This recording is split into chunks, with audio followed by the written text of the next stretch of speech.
আমি একটা মেয়ের দিকে তাকাবো, 5 সেকেন্ড সর্বোচ্চ মজা নিব, কিন্তু আল্লাহ কিয়ামতের দিন আমাকে ধরে চোখের মধ্যে যখন জ্বলন্ত সীসা ঢেলে দিবেন, আমি সইতে পারবো তো? যদি না পারি তাহলে 5 সেকেন্ডের মজা দিয়ে কি হবে, যদি 5 সেকেন্ডের মজা আমার জন্য ধ্বংস আর বরবাদি রেখে।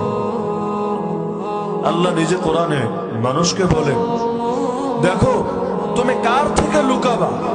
দুনিয়ার মানুষের হালত তো এমন, 3 বছরের একটা বাচ্চা যদি তাকে দেখতে থাকে, সে গুনাহ করতে পারে না, দিলে সংকোচ হয়, বিব্রত বোধ হয়, আমি গুনাহ করব।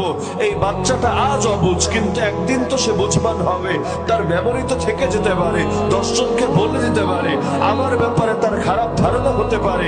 ওর চোখের সামনে আমি কিভাবে পর্নোগ্রাফি দেখবো, ওর চোখের সামনে কিভাবে জিনা করব, ওর চোখের সামনে কিভাবে খারাপ কাজ করব।